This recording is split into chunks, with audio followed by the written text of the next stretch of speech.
क्यों है फिजिक्स के मार्क्स इतने कम? आखिर क्या कहा मैंने? 1.5 घंटे में 100 क्वेश्चंस करने होते हैं। टाइम का कंस्ट्रेंट है, ये पॉसिबल नहीं है। आपको शॉर्ट, क्विक और एक्यूरेट ही होना चाहिए। अलग अलग तरीके के सवाल सॉल्व करोगे तब तक फिजिक्स नहीं आएगा। बट आइडियल बिहेवियर तो होता ही नहीं है। सब्जेक्ट का ट्रिकी नेचर है, कंसंट्रेशन, ये सब जरूरी है। समझ में नहीं आता किस क्वेश्चन में कौन सा फॉर्मूला लगेगा। पढ़ोगे एक जगह, फायदा मिलेगा 2 जगह। भाई साहब, सिर्फ फॉर्मूला रटोगे तो कहीं ना कहीं जाके फंसोगे।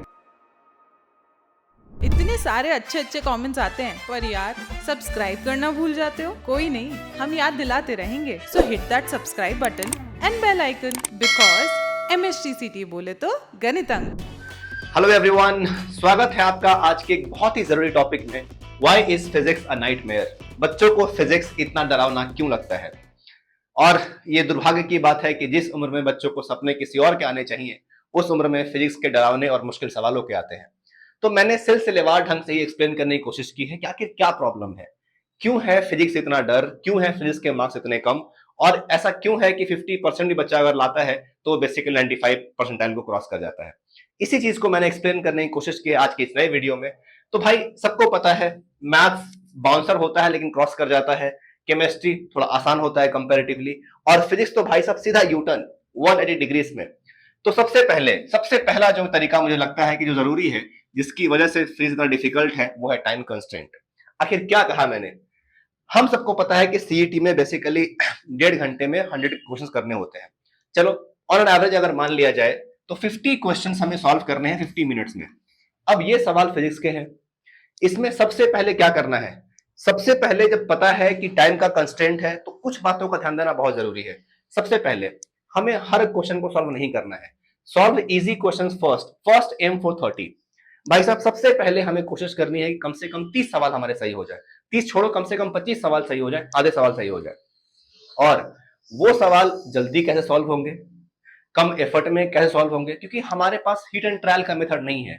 आप एग्जाम में 1 मिनट में ये सोच नहीं सकते हो कि ये तरीका लगाएंगे, देखते हैं क्या आता है, वो यूज कर देते हैं क्या आता है। ये पॉसिबल नहीं है। आपको शॉर्ट, क्विक और एक्यूरेट ही होना चाहिए। मतलब सब इसके लिए पहले क्या करना है? सबसे पहले वर्क ऑन योर कैलकुलेशंस। जैसा कि मैंने बताया, calculations must be short, quick and accurate. Practice well, can leave few chapters. अब इसमें क्या है, जब मैंने बोला कि can leave few chapters, basically exam में क्या है ना, पेन क्वेश्चंस को देखकर अपने आप चलना चाहिए। बहुत ज्यादा ये फॉर्मूला लगा के देखते हैं, ये यूज नहीं हुआ तो चलो वो यूज करके देखते हैं, ये काम नहीं करता है बच्चे एग्जाम में। उसके लिए क्या है, जितनी ज्यादा वैरायटी ऑफ क्वेश्चंस आप प्रैक्टिस करोगे, जितने ज्यादा अलग अलग तरीके के सवाल सॉल्व करोगे, वो भी लास्ट तक, ताकि कैलकुलेशन भी सही हो सके, तब तक फिजिक्स नहीं आएगा। इसके लिए पूरा पढ़ने की जरूरत नहीं है। मैंने क्या कहा, कम से कम 30 क्वेश्चन पहले कर लो। और उसके लिए जो सबसे डिफिकल्ट अगर चैप्टर है, can leave few chapters as well. See, अब उसमें कौन से छोड़ने कौन से पढ़ने बताऊंगा मैं बाद में। आइडियली अगर बात करो सब पढ़ना है, बट आइडियल बिहेवियर तो होता ही नहीं है। तो मैं ये जो बोल्ड स्टेटमेंट दे रहा हूं कि कैन लीव फ्यू चैप्टर्स, वो इसलिए कह रहा हूं क्योंकि ऐसा ना हो कि सबके चक्कर में कोई ठीक ना हो। सबके चक्कर में कोई ठीक ना हो, इसलिए अच्छा है कम से कम एक दो जो बहुत ही मुश्किल लगते हैं उसको हम छोड़ सकते हैं। अच्छा, और सुनना मेरी बात। नेक्स्ट रीजन क्या है? Conceptual and numerical challenges. भाई साहब, हमें पता है कि सब्जेक्ट का ट्रिकी नेचर है, बहुत इंटेंस अमाउंट ऑफ कंसंट्रेशन, बढ़िया प्रिपरेशन, थोड़ा बहुत आईक्यू, ये सब जरूरी है। और सबसे जरूरी इसमें है practice makes a man perfect and woman also. है, इसका मतलब भाई साहब ये है कि जब भी आप प्रैक्टिस करो, सुनो, जब ये पता है कि भाई ये सब चैप्टर हम छोड़ रहे हैं, तो कम से कम जो नहीं छोड़े हैं उसको अच्छे से पढ़ो। और कुछ चैप्टर छोड़ना जरूरी है, वो अफसाना जिसे अंजाम तक ले जाना ना हो मुमकिन, उसे खूबसूरत मोड़ देकर छोड़ना अच्छा। खैर, तो सबसे पहले जो कॉन्सेप्चुअल और न्यूमेरिकल चैलेंजेस है, उसके लिए क्या किया जाए? क्योंकि सर समझ में नहीं आता कौन सा फॉर्मूला किस जगह लगेगा, किस क्वेश्चन में कौन सा फॉर्मूला लगेगा। तो उसके लिए सबसे पहले, जब मैं हमेशा कहता हूं फोकस ऑन फंडामेंटल्स, और फंडामेंटल्स की बात हो रही है तो भाई दो चीजें तो हमेशा आएंगी, एक है बेसिक मैथ्स और दूसरा वेक्टर। क्योंकि मुझे नहीं याद कि भाई हीट को छोड़ के ऐसा कोई चैप्टर है जिसमें वेक्टर यूज नहीं होता है, और इसीलिए सबसे पहले वेक्टर ही पढ़ाया जाता है बेसिक मैथ्स के बाद। तो ये जो दोनों चैप्टर्स है, बेसिक मैथ्स और वेक्टर्स, ये आपके अच्छे होने ही चाहिए। और अच्छी बात क्या है, ये दोनों मैथ्स में भी है। बेसिक मैथ्स तो काम आएगा ही, और वेक्टर तो पूरा चैप्टर है मैथ्स में, मतलब पढ़ोगे एक जगह, फायदा मिलेगा 2 जगह। दूसरी बात, लर्न फॉर्मूले and practice 2 problems on each. होता क्या है, सुनो, एक बच्चे ने, उसको पता है सीईटी में आधे से ज्यादा सवाल फॉर्मूला बेस्ड होते हैं। बच्चा फॉर्मूला लिखता है, रटता है, प्रॉब्लम क्या है ना कि वो कम से कम 2 क्वेश्चन हर फॉर्मूले पे प्रैक्टिस नहीं करता है। इसकी वजह से क्या होता है, 2 बहुत ही जरूरी फॉर्मूले मान ले बच्चे ने भैया रट लिया, sir force is equal to mass into acceleration and PV is equal to NRT. अब देखना प्रॉब्लम का, ध्यान सुनना मेरी बात। बच्चे ने रटा हुआ है PV is equal to NRT, P for pressure, V for volume, NO number of moles, R universal gas constant, T temperature. अगर मान लो गलती से कहीं पर टेम्परेचर लिखा हुआ है 27 डिग्री सेल्सियस, अब आपसे मैं पूछता हूं, अगर उस बच्चे ने ढंग से प्रैक्टिस नहीं करी होगी तो ऑफ कोर्स वैल्यू लिखेगा 27 ही, जबकि हम सबको पता है कि ये टेम्परेचर एक्चुअली केल्विन में होना चाहिए। तो जब केल्विन में होगा तब इसको 27 लिखना ही नहीं था, इसमें 273 ऐड करके 300 लिखना था। ये इसलिए बोल रहा हूं हर फॉर्मूले पे कम से कम 2 क्वेश्चन करो। अच्छा दूसरी बात, sir PV is equal to NRT, उसे पता है कि N number of moles of gas है, बट जब तक उस फॉर्मूले पे कम से कम 1-2 सवाल नहीं करोगे तुम्हें नहीं समझ में आएगा कि नंबर ऑफ मोल्स निकालते कैसे हैं। तो भाई साहब number of mole directly question में नहीं हो सकता है, हो सकता है कि नंबर ऑफ मोल के लिए आपको यूज करना पड़ेगा मास बाय मोलर मास, हो सकता है यूज करना पड़ेगा नंबर बाय एवोगाड्रो नंबर। तो मैं कह रहा हूं कि भाई साहब सिर्फ फॉर्मूला रटोगे तो कहीं ना कहीं जाके फंसोगे। फॉर्मूला रटना है बट सिर्फ रटना नहीं है, पहले उसके डिफरेंट टर्म्स का मीनिंग समझो, उस पर कम से कम 2 सवाल करो। 2 सवाल करने से क्या होगा, with enough practice you will understand which formula is to be used in numerical. क्योंकि जब आप प्रैक्टिस ज्यादा अच्छे से कर लेते हो, देखो आपको ऑलरेडी पता है आपने सर्टेन नंबर ऑफ चैप्टर्स 2, 3, 4 आपकी मर्जी आपने छोड़ दिया है, तो भाई साहब कम से कम उसके बाद जो बचता है वो तो अच्छे से करना है ना। क्योंकि जब हमने अपना सिलेबस ही पहले कम कर लिया है तब जो बाकी जो बचा है जिसको हमें करना है वो हमें अच्छे से करना है। अच्छा तो इसमें क्या है, ऑफ कोर्स एक फॉर्मूला बुक बनाइए, बट फॉर्मूला बुक के साथ साथ उस पे 1-2 क्वेश्चन भी करना जरूरी है, वो भी लास्ट तक। मैं लास्ट तक बार बार क्यों कह रहा हूं, देखो हर जगह लिखा होगा मैंने टिल एंड, टिल एंड। ये क्वेश्चन मतलब जब तक आपका सही आंसर मैच नहीं करता है किसी भी रेफरेंस बुक से आप जो सवाल सॉल्व कर रहे हो उसका, जब तक फाइनल आंसर मैच नहीं करता तो तब तक मत समझना कि सॉल्व किया है। भाई बीच में कैलकुलेशन है, बीच में मैथमेटिक्स है, अगर कहीं उसमें गलत हो गया तो जितना ज्यादा प्रैक्टिस उतना कैलकुलेशन के सही होने का चांस, उतना ही कैलकुलेशन के शॉर्ट होने का चांस, क्विक होने का चांस और एक्यूरेट होने का चांस। इसलिए पहले डिसाइड कर लो कितना पढ़ना है, उसमें से फिर कुछ मत छोड़ो, फिर वो सही होना चाहिए, क्योंकि ऐसा ना हो कि सबके चक्कर में कुछ ना रहे। हाँ जी नेक्स्ट, आखिर थर्ड रीजन क्या है, फिजिक्स सबसे बड़ा रीजन है भाई साहब vast syllabus and backlogs in preparation. Vast syllabus, हमें भी पता है कि भाई सिलेबस का लेंथ ज्यादा है, एक तो चैप्टर डिफिकल्ट, कॉन्सेप्ट जल्दी समझ में नहीं आना, उसके बाद फॉर्मूला याद नहीं कर लिया तो किस क्वेश्चन में कौन सा फॉर्मूला यूज होना है वो समझ में नहीं आना। तो जब और इसकी वजह से क्या होता है कि बच्चे का ऑटोमेटिकली मन हट जाता है सब्जेक्ट से, और जब मन हटेगा तो उसकी वजह से क्या आएगा, सर बैकलॉग्स आएंगे। हमें सब पता है कि सर सिलेबस ब्रॉड है, तो जब सिलेबस ब्रॉड है तो मैं वही कह रहा हूं कि अंडरस्टैंडिंग वेटेज इज इंपॉर्टेंट, किस चैप्टर कौन सा जरूरी है कौन सा जरूरी नहीं है, कितना हमें करना है।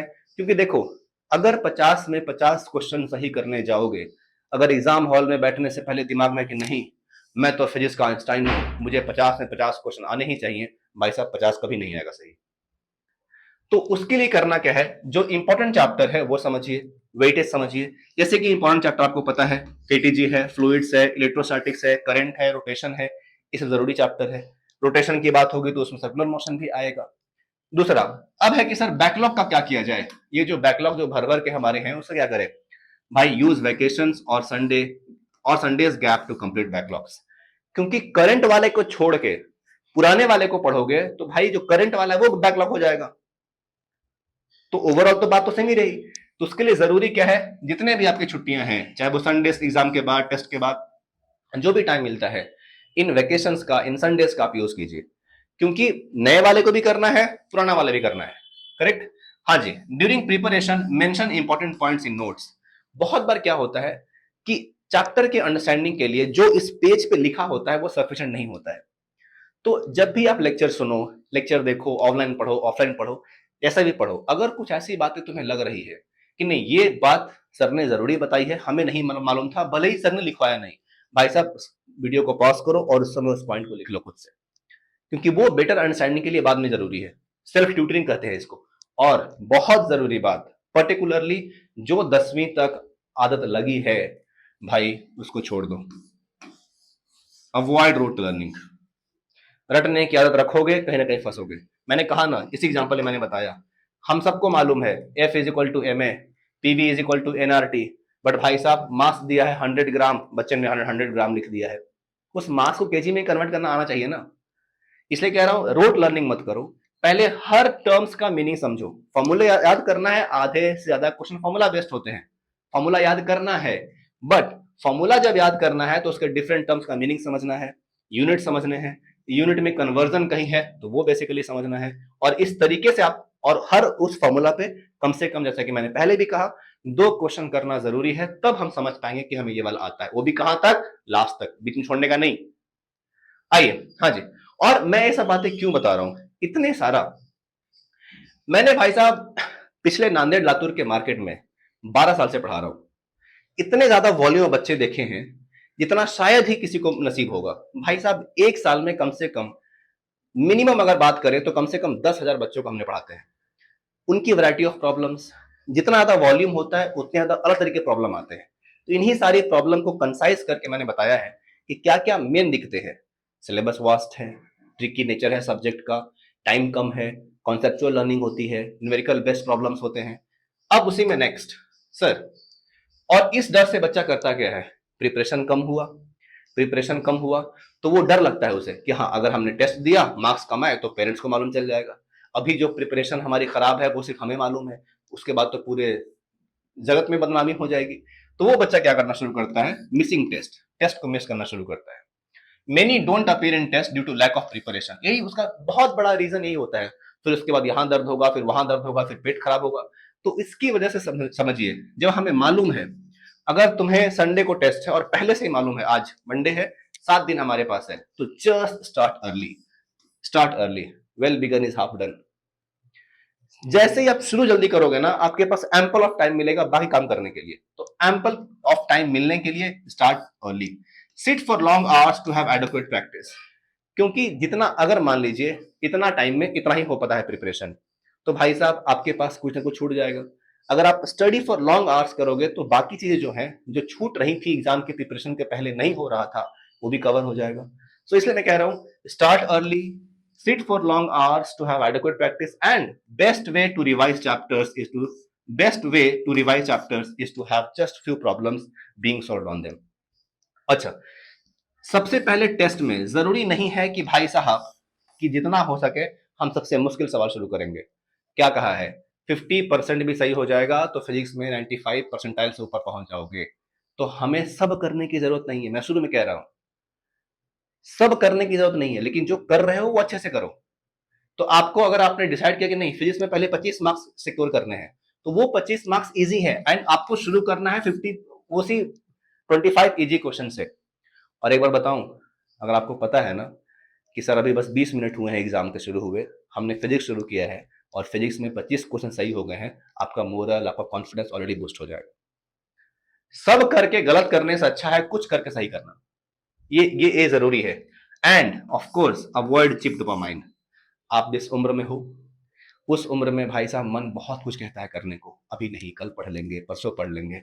आप याद रखिए, जितना ज्यादा समय बीतते जाएगा लास्ट में प्रेशर उतना ही ज्यादा बढ़ेगा, और जब लास्ट में प्रेशर बढ़ेगा इसका मतलब है बेसिकली होगा क्या, समय कम है, प्रिपरेशन ज्यादा है, कुछ ना कुछ छूटेगा, और छूटेगा वो जो जरूरी था। इसलिए, और याद रखिए ये लंबा रास्ता है बट शुरू करना जरूरी है। मंजिल मिल जाएगी भटक कर ही सही, अरे गुमराह तो वो हैं जो अपने घर से निकले ही नहीं। The journey of 1000 miles begin with a single step. पहला स्टेप तो लो, पहला फॉर्मूला तो याद करो, पहला फॉर्मूला पे तो क्वेश्चन करो, और धीरे धीरे उसके बाद इंटरेस्ट जागता रहेगा। मैंने एक जगह लाइन पढ़ी थी, दिमाग को जब भी कुछ ना करने का मन हो इसे बोलो बस 2 मिनट करना है, 2 मिनट के बाद वो रेजिस्टेंस देना ही बंद कर देगा, फिर मजा आना शुरू हो जाएगा और काम करना शुरू कर दो। Note the journey of enormous success is very very boring. आपको लगेगा सर संडे से लेकर अगले संडे तक पूरे 1 हफ्ते पढ़ते हैं, सेम ही काम करते हैं, भाई साहब बोरिंग ही होता है। हर जगह फैसिनेटिंग परियां जमीन ऊपर से उतर के जमीन पे नहीं आएंगी, बोरिंग ही है रास्ता। एंड लास्ट प्रॉब्लम जो सबसे मुश्किल है, जो सबसे कॉमन है, वो है नॉट सॉल्विंग पीवाईक्यूज।